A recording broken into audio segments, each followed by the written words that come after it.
చూస్ country delight, live better. ఇప్పుడే country delight app ని download చేసుకోండి. ప్రపంచవ్యాప్తంగా మానవ అక్రమ రవాణా జరుగుతోంది. మానవ అక్రమ రవాణా అనేది లైంగిక దోపిడీ, బానిసత్వం, బలవంతపు వివాహాలు, భిక్షాటన లేదా ఇతర రకాల కోసం జరుగుతుంది. మనుషుల ఆర్థిక అవసరాలు, వ్యసనాలకు బానిసైన వాళ్లు ఎక్కువగా హ్యూమన్ ట్రాఫికింగ్ కి పాల్పడుతూ ఉంటారు. ఇందులో బలయ్యేది ఎక్కువగా పేద ప్రజలే. మానవ అక్రమ రవాణాను నిరోధించడానికి కఠిన చట్టాలున్నాయి. కానీ నిరుపేద కుటుంబాలను టార్గెట్ చేసుకుని డబ్బులు ఆశ చూపించి కొంతమంది కేటుగాళ్లు గుట్టుచప్పుడు కాకుండా ఇదంతా నిర్వహిస్తున్నారు. మానవ అక్రమ రవాణా చేస్తున్న దళారుల గుట్టు రట్టు చేశారు పోలీసులు. పూర్తి వివరాలు ఇప్పుడు చూద్దాం.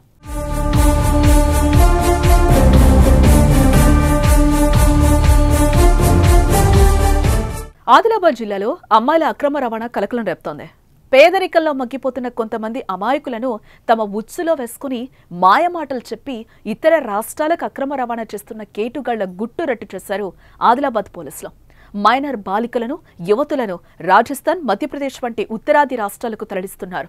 మైనర్ బాలికలను పిల్లలు లేని వారికి ఇచ్చి మంచి చదువు చెప్పిస్తామని, యువకులకు పెళ్లిళ్లు చేస్తామని తల్లిదండ్రులను ఒప్పించి ఎంతో కొంత డబ్బు ముట్టజెప్తున్నారు. ఓ ఆదివాసీ అమ్మాయిని ఇలాగే మాయమాటలు చెప్పి మధ్యప్రదేశ్లో 2 లక్షలకు అమ్మినట్లుగా వార్తలు వస్తున్నాయి.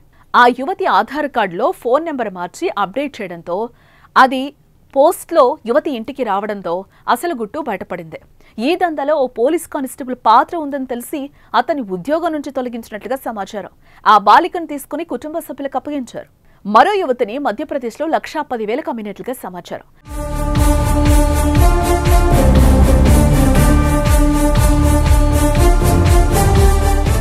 మహారాష్ట్రలోని యావత్మాల్ జిల్లాకు చెందిన ఆత్రం నిర్మల, బాపుణ్య బతుకుదెరువు కోసం వచ్చి భీంపూర్ మండలంలో ఉంటున్నారు. అక్కడే తల్లిదండ్రులను కోల్పోయి పెద్దమ్మ దగ్గర ఉంటున్న ఓ మైనర్ బాలికను మాయమాటలు చెప్పి మచ్చిగ చేసుకున్నారు. అనంతరం రాజస్థాన్లోని కోటా గ్రామ సమీపంలోని కరణ్ అలియాస్ భగత్ మీనాకు ఆ బాలికను 10,000కు విక్రయించారు. ఆ బాలికను భగవత్ పెళ్లి చేసుకున్నట్లుగా పోలీసులు గుర్తించారు. కేవలం 10,000 కోసం ఆ అమాయకురాలి జీవితంతో ఆడుకున్నారు భార్యాభర్తలిద్దరు.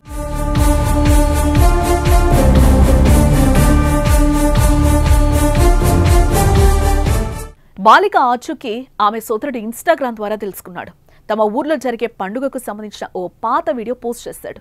రాజస్థాన్లో ఉన్న ఆ బాలిక ఆ వీడియోకు లైక్ చేయడంతో అసలు విషయం వెలుగు చూసింది.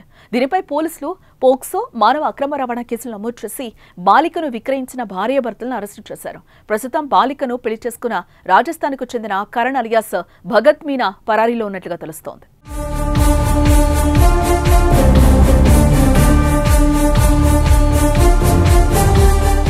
గత కొంతకాలంగా ఆదిలాబాద్ జిల్లాలోని గ్రామ ప్రాంతాల్లో ఉన్న ఆదివాసీలను కొంతమంది దళారులు మాయమాటలు చెప్పి అక్రమ రవాణా చేస్తున్నట్లు మా పరిశోధనలో తేలిందని ఆదిలాబాద్ డీఎస్పీ జీవన్ రెడ్డి అంటున్నారు. ఈ దందాకు పాల్పడుతున్న వారిపై ఇప్పటికే నిఘా పెట్టామని, త్వరలోనే పట్టుకుంటామని కూడా ఆయన అంటున్నారు. ఇటీవల అమ్మాయిలను అక్రమ రవాణా చేసిన ముఠాపై అక్రమ రవాణా, అత్యాచారం, పోక్సో కేసులు నమోదు చేసినట్లుగా అరెస్టు చేశామన్నారు.